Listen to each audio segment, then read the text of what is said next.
Karimnagar BJP MP అభ్యర్థి బండి సంజయ్ ప్రచారంలో తనదైన మాటల తూటాలు పేల్చుతూ దూసుకుపోతున్నారు. మరోసారి బండి ఎంపీగా పార్లమెంట్ లో అడుగు పెట్టడం కన్ఫర్మ్ అంటూ ఇప్పటికే సర్వే ఫలితాలు వచ్చాయి. దాంతో మరింత జోష్తో బండి సంజయ్ ప్రచారంలో దూకుడుగా వ్యవహరిస్తున్నారు. ప్రచారంలో భాగంగా బండి సంజయ్ వివిధ సభలు మరియు రోడ్ షోల్లో మాట్లాడుతూ బీఆర్ఎస్ మరియు కాంగ్రెస్ పార్టీలపై తీవ్ర స్థాయిలో విమర్శలు వర్షం కురిపించారు. బీజేపీతోనే దేశం అభివృద్ధి సాధ్యమని, రిజర్వేషన్లను కొనసాగించడం బీజేపీకి సాధ్యమన్నారు. ఇంకా బండి సంజయ్ మాట్లాడుతూ అభివృద్ధిలో ముందు ఉంటాం, ఆపదొస్తే ఆదుకుంటాం, కష్టాల్లో తోడుంటాం, ఆత్మీయుడిలా మీ వెంటే ఉంటాం, నా మాట నా బాట నా ప్రతి పయనం అంతా ప్రజల కోసమే, నా గెలుపు మీకోసమే, మీకు అండగా ఉండడం కోసమే అన్నారు. శనివారం భారతీయ జనతా మహిళా మోర్చా నిర్వహించిన మహిళా శక్తి సమ్మేళనంలో బండి సంజయ్ పాల్గొన్నారు. మహిళల అభివృద్ధి కోసం ప్రధానమంత్రి నరేంద్ర మోదీ గారు చేసిన కృషి అనిర్వచనీయమని, మహిళలను రాష్ట్రపతిగా కీలక శాఖలకు మంత్రులను చేసిన ఘనత మోదీ గారి ప్రభుత్వానిది.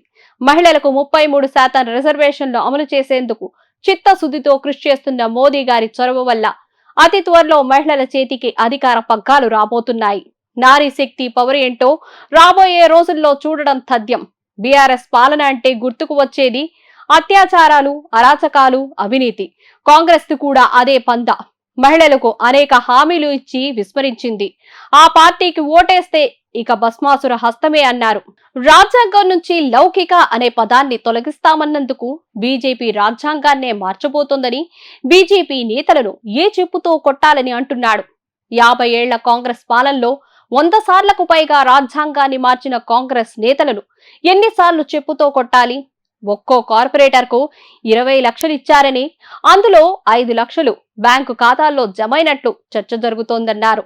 తక్షణమే బ్యాంకు లావాదేవీలపై ఎన్నికల కమిషన్ విచారణ చేపట్టడంతో పాటు డబ్బు తీసుకున్నా, ఇచ్చిన వారిపై క్రిమినల్ కేసులు నమోదు చేయాలని డిమాండ్ చేశారు. నేను పక్కా లోకల్, మీరు తయారు చేసిన కార్యకర్తను, మీకోసం పోరాటాలు చేశా. కరీంనగర్ అభివృద్ధి కోసం 12,000 కోట్లు తీసుకొచ్చాను. మరి కాంగ్రెస్ బీఆర్ఎస్ అభ్యర్థులు మీకోసం ఏనాడైనా పనిచేశారా? వాళ్ళు నాన్ లోకల్. కాంగ్రెస్ పొరపాటున గెలిస్తే రైతులకు ఇచ్చే ఎరువుల సబ్సిడీని ఎత్తివేస్తారు అని అన్నారు.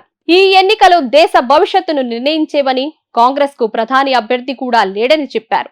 కేసీఆర్ ఎప్పటికీ ప్రధాని కాలేరని, అలాంటి వారికి ఎందుకు ఓటు వేయాలో ఆలోచించుకోవాలని ప్రజలకు సూచించారు. సెక్యులర్ అనే పదం అంబేద్కర్ రాజ్యాంగంలో లేదని, కాంగ్రెస్ ఆ పదాన్ని ఎమర్జెన్సీ సమయంలో బలవంతంగా రాజ్యాంగంలోకి తెచ్చిందని వాస్తవం కాదా అని బండి సంజయ్ ప్రశ్నించారు. ఆ పదాన్ని తీసేస్తే తప్పేంటన్నారు. మోదీ బతికున్నంత వరకు రిజర్వేషన్లు కొనసాగుతాయి. ఇకపై రిజర్వేషన్లు రద్దు చేస్తానని ఎవరైనా అంటే చీపురు చెప్పులతో ఉరికించి కొట్టాలి. రాముడి అక్షింతలను హేళన చేయడమంటే రాజ్యాంగాన్ని అవమానించడమే. కేసీఆర్ బలుపెక్కి దేవుడి తీర్థ ప్రసాదాలను, అక్షింతలను అవమానిస్తున్నాడు. తీర్థ ప్రసాదాలతో కడుపు నిండుతుందా అని వాగుతున్నాడు. ఆయనకు ప్రసాదం తింటే కడుపు నిండదేమో, ఫుల్ బాటిల్ తాగి చికెన్ మటన్ తింటేనే కడుపు నిండుతుందేమో అని ఎద్దేవా చేశారు. ఇప్పుడు ఆపరేషన్ లేకుండానే మోకాళ్లకు ప్లాస్మా ట్రీట్మెంట్. మీ ఆర్థోపెడిక్ సమస్యలన్నిటికీ రోబోటిక్ టెక్నాలజీ ద్వారా తక్కువ ఖర్చుతో శాశ్వత పరిష్కారం. Free consultation. ప్రతి ట్రీట్మెంట్ పై 20% డిస్కౌంట్.